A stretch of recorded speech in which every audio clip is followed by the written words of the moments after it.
Hello and welcome back to part 15 on the tutorial series on spins and flips. This time around I wanted to talk about some of the dual wield applications for some of the moves that we've dealt with in this tutorial series.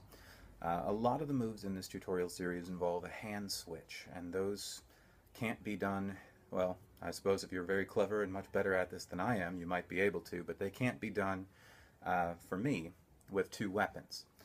So the ones that can are the moves that are all located within a single hand.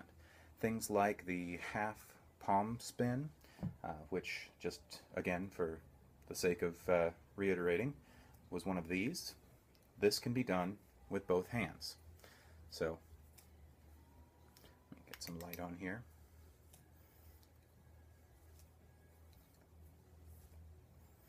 Okay, it can get smoother than that. It can go back and forth. I'm not going to spend too much time on that. You can play around with it on your own. Other moves that can be done with with a double wield.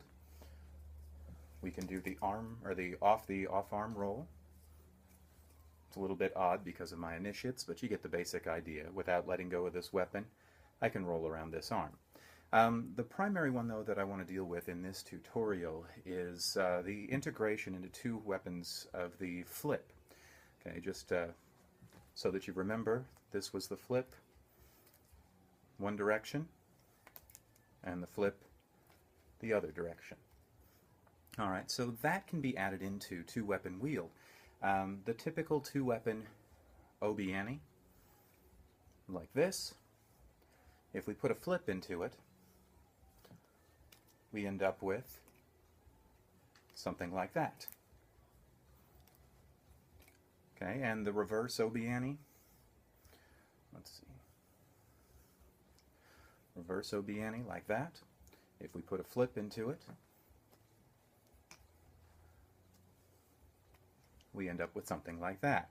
Now, just to give you a little bit of a hint as to how to do these things, you're going to need to get very familiar with the obiani with a flip in it, in both hands. So try it one hand at a time.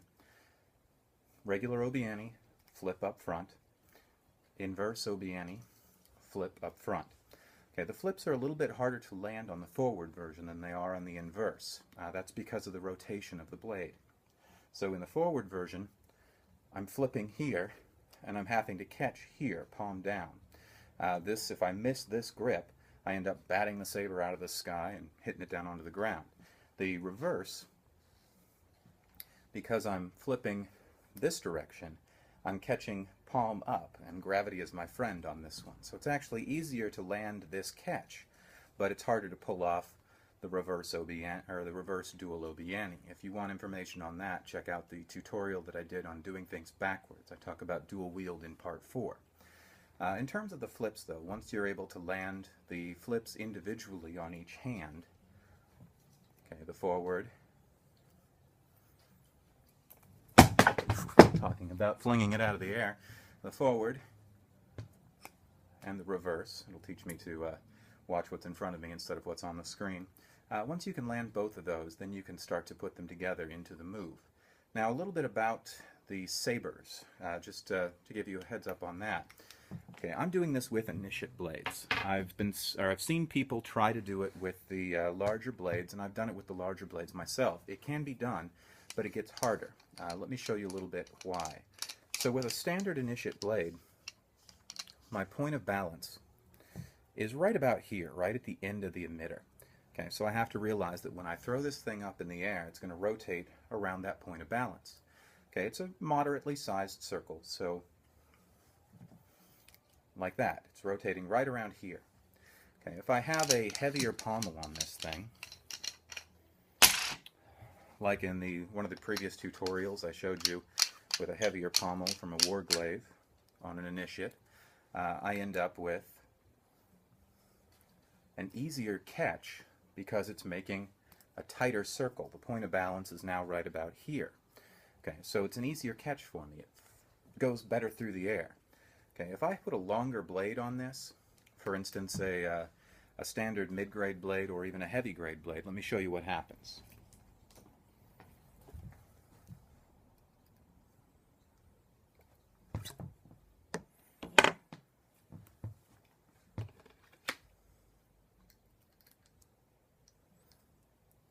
this is a mid-grade blade.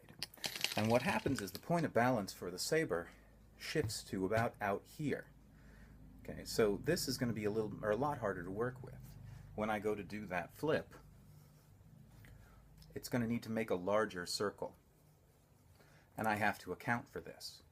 Okay, when I do the reverse, again, a little bit easier, but you notice how it all slows down, especially the flip. So actually with the larger blades, if you accommodate for that larger spin, it can be a really good practice routine. For one, they're heavier, it'll get your arms more used to it, and it's going to make you slow down, so your sabers aren't going to spin out of control. For me, I find it much easier to do this one with the regular initiate blades that come with these hilts. So let me switch back to that.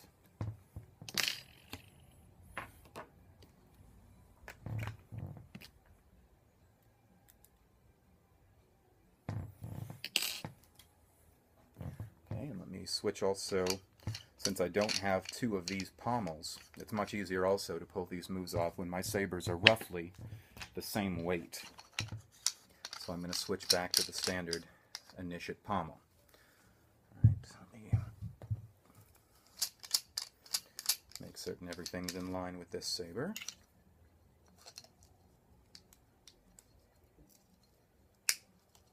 There we go.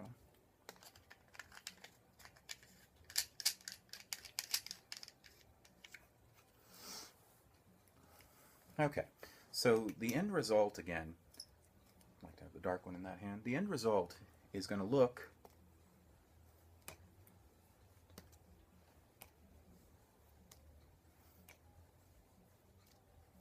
like that for the forward, or for the backwards,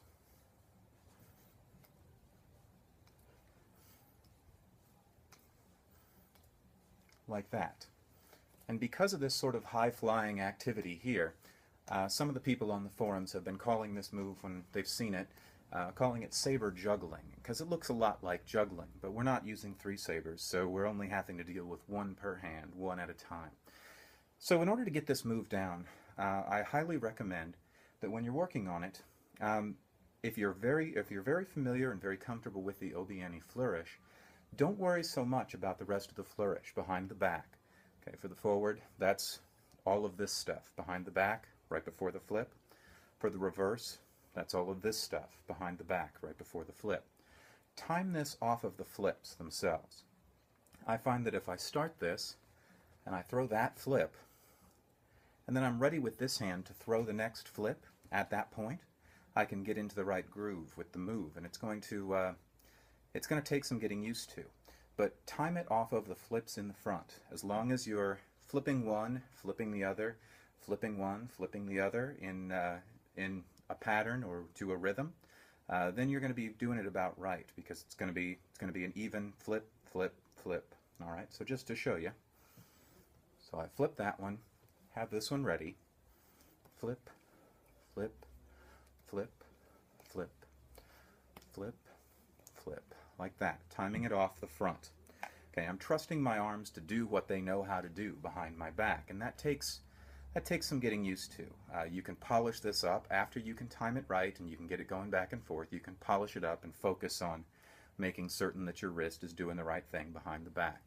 And just so that you can see the opposite version, flip, flip, flip, flip, flip.